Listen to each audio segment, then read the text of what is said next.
Hello, my dear students. How are you all? Today we read chapter number 19, Financial Statements of Sole Proprietorship. Financial statement of sole proprietorship. देखिए बच्चों, ये जो chapter number 19 है हमारी book का, ठीक है, ये चैप्टर बहुत ज़्यादा इम्पॉर्टेंट है और ये वाला जो चैप्टर है आप लोगों को फ्यूचर के लिए भी बहुत ज़्यादा इम्पॉर्टेंट है, यानी कि बेस चैप्टर हम लोग कह सकते हैं इसको, ठीक है। इस चैप्टर में ऐसा होता क्या है जिसको हम लोगों ने इतना ज़्यादा इम्पॉर्टेंट बना रखा है, ठीक है। तो हम लोग इस चैप्टर को आज क्योंकि इसके अंदर सारी की सारी जो भी हम लोगों ने बिजनेस के अंदर ट्रांजैक्शन सीखे हैं, ठीक है, वो सारे के सारे जो ट्रांजैक्शंस होते हैं वो सब चीज़ें फाइनल स्टेटमेंट्स बनाने के लिए काम में आते हैं, ठीक है ना। जैसे कि हम लोगों ने देखा था कि हमारी लाइफ के अंदर जो भी डे टू डे ट्रांजैक्शन थे, डे टू डे ट्रांजैक्शंस हुआ करते थे, जिसे हम लोग बोलते जैसे हम लोग बनाया करते थे जर्नल, है ना। जर्नल से फिर हम लोग बनाते थे लेजर, लेजर को हम लोग क्या बोलते थे, लेजर पोस्टिंग करना भी हम लोग बोलते थे, ठीक है, लेजर पोस्टिंग। और फिर लेजर पोस्टिंग से फिर हम लोग ट्रायल बैलेंस बनाया करते थे, ठीक है ना। इससे क्या होता था, इससे बिजनेस के बारे में सब कुछ बताया जाता था, ठीक है। ट्रायल बैलेंस से क्या होता है, बिजनेस के बारे में ऑल इंफॉर्मेशन, ठीक है ना, बिजनेस के बारे में ऑल इंफॉर्मेशन, जैसे कि लाइक बिजनेस के अंदर क्या प्रॉफिट और क्या लॉस हुआ है, और बिजनेस के अंदर बैलेंस शीट, इससे पता चलता है, ठीक है ना। अच्छा, ठीक है ना। और ये बनाते हैं हम लोग फाइनल स्टेटमेंट से, फाइनल स्टेटमेंट। अब ये फाइनल स्टेटमेंट के अंदर क्या होता है, देखिएगा, इस फाइनल स्टेटमेंट के अंदर के यहाँ पर पहुँचने के तक हम लोगों को 3 अकाउंट मेनली बनाने होते हैं, ठीक है ना। अब वो 3 अकाउंट कौन कौन से होते हैं देख लेते हैं ज़रा। 3 अकाउंट जो होते हैं वो 3 अकाउंट कैसे होते हैं, ट्रेडिंग अकाउंट, ट्रेडिंग अकाउंट, दूसरा होता है हमारा प्रॉफिट एंड लॉस अकाउंट, जिसे हम लोग बोलते हैं P&L अकाउंट, और थर्ड वन होती है हमारी सबसे इंपॉर्टेंट बैलेंस शीट, ठीक है। इस चीज़ को याद रखिएगा, फाइनल अकाउंट के अंदर हम लोगों को 3 चीज़ें सीखने को मिलेगी, ठीक है, ट्रेडिंग अकाउंट, P&L अकाउंट और बैलेंस शीट। और ये तीनों के तीनों चीज़ें हमारे लिए, हमारे बिजनेस के लिए बहुत ज़्यादा इम्पॉर्टेंट होती है, क्योंकि इन तीनों से ही हम लोगों को ये पता चलता है कि हमारे बिज़नेस के अंदर हम लोग क्या चीज़ें, हमारे बिज़नेस के अंदर क्या चीज़ें लॉस हो रही है और क्या चीज़ें हम लोगों को प्रॉफिट हो रहा है, ठीक है ना। और ये डिसाइड कौन करता है, देन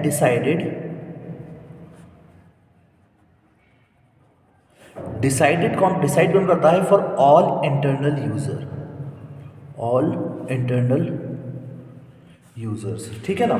अब देखिएगा, मैंने आपको बताया था कि ये जो चैप्टर है सबसे ज़्यादा इंपॉर्टेंट चैप्टर है, ठीक है। वापस मैं लिख देना चाहता हूँ इसको, मोस्ट इंपॉर्टेंट चैप्टर। ये मोस्ट इंपॉर्टेंट चैप्टर इसलिए है क्योंकि यही वाला जो चैप्टर है आप लोगों को फ्यूचर के अंदर, जैसे कि आप लोग B.Com करते हैं या फिर M.Com करते हैं, 12th करते हैं, ठीक है ना, आगे CS करते हैं, ठीक है, तो आपको ये चैप्टर आपको ये चैप्टर आएगा ही आएगा, ठीक है ना। तो आपको ये चैप्टर आना ज़रूरी चाहिए, ठीक है। अब देखिए, अब हम लोगों ने सीखा था कि अब मैं आपको वापस एक बार थोड़ा सा पीछे ले जाना चाह रहा हूँ। जैसे कि हम लोगों ने सीखा था कंसेप्ट किसका सीखा था? वो हम लोगों ने सीखा था ट्रायल बैलेंस का कंसेप्ट। ट्रायल बैलेंस का कंसेप्ट सीखा था। ट्रायल बैलेंस के कंसेप्ट के अंदर हम लोगों ने क्या क्या चीज़ें थी?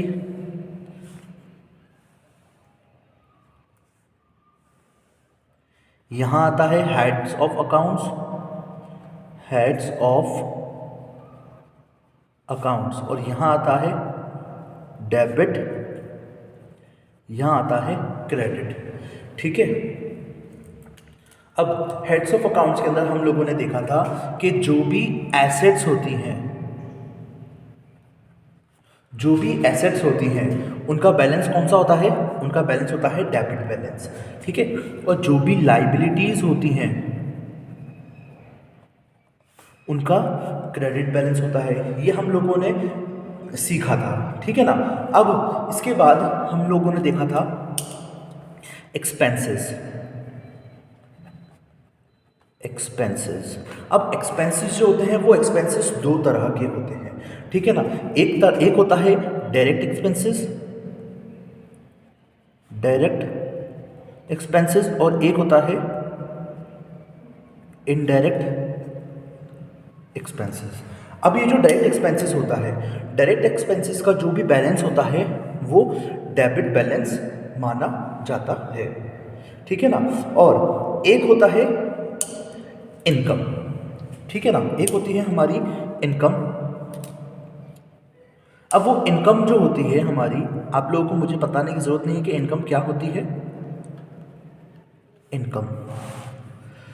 इनकम भी दो तरह की होती है, एक होती है डायरेक्ट इनकम और एक होती है इनडायरेक्ट इनकम।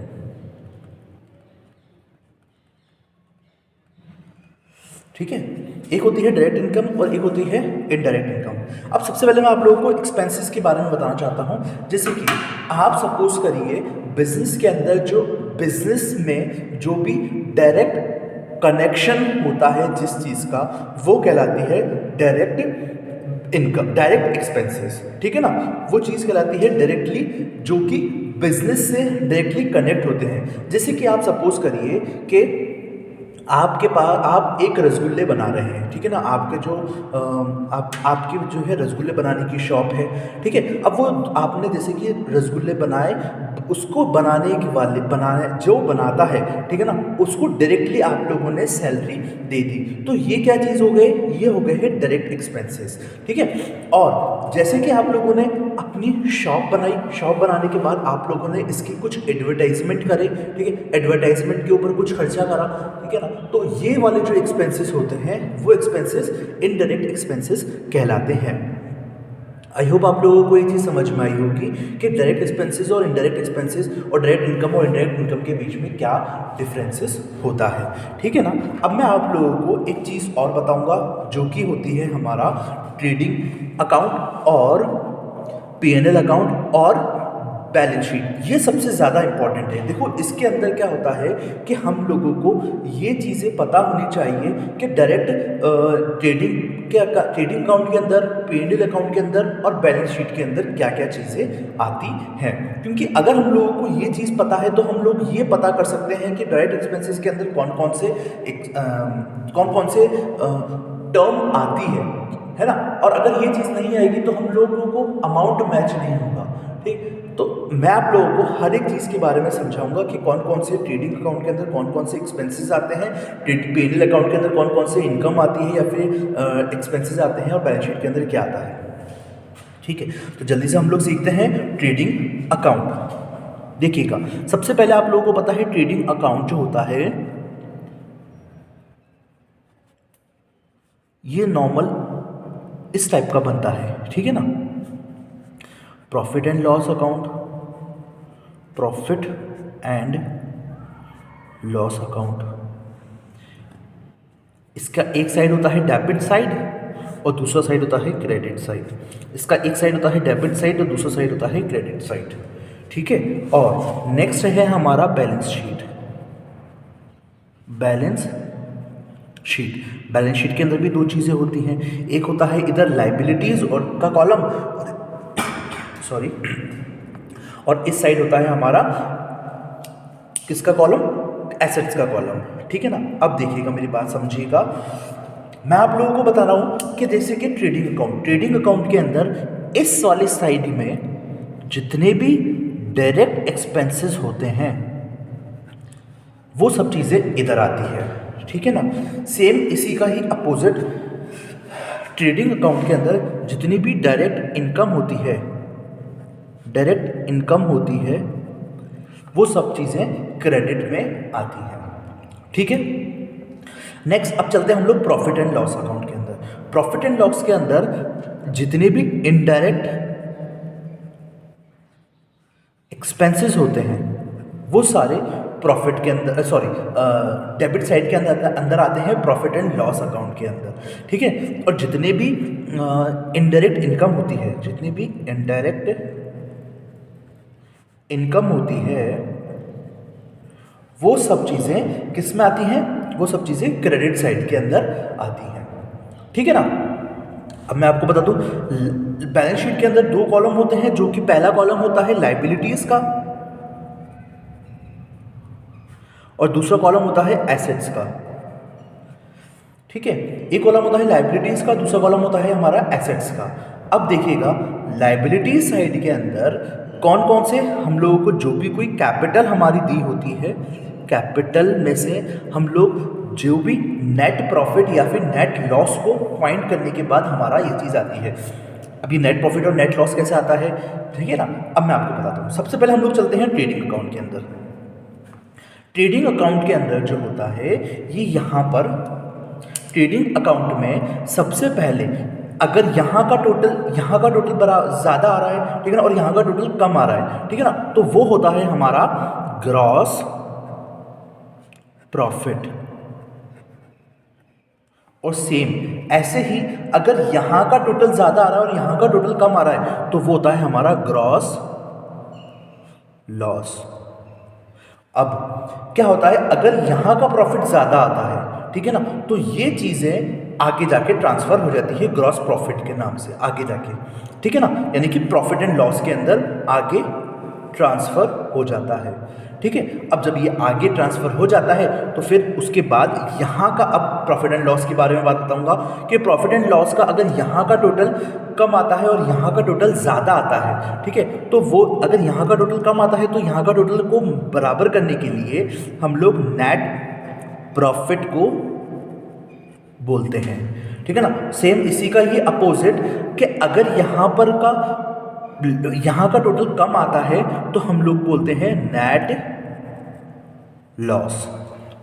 सेम वही कि अगर यहाँ का प्रॉफिट एंड लॉस अकाउंट जो भी चीज़ें होती हैं, अगर प्रॉफिट एंड लॉस में नेट प्रॉफिट होता है या फिर नेट लॉस होता है, तो अगर वहाँ की चीज़ें कम या ज़्यादा आती हैं तो वो चीज़ें यहाँ पर आकर ऐड या फिर लेस हो जाती हैं। अगर नेट प्रॉफिट आता है तो वो क्या हो जाता है, ऐड हो जाता है,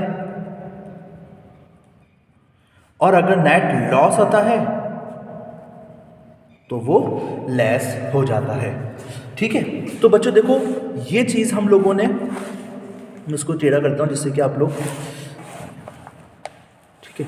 तो बच्चों देखो, हम लोगों ने ये चीज़ सीखी है आज के कौन कौन से के अकाउंट के अंदर हम लोग ट्रेडिंग के अंदर क्या लगते हैं और प्रॉफिट एंड लॉस के अंदर क्या अमाउंट आता है और बैलेंस शीट के अंदर क्या अमाउंट आता है, ठीक है।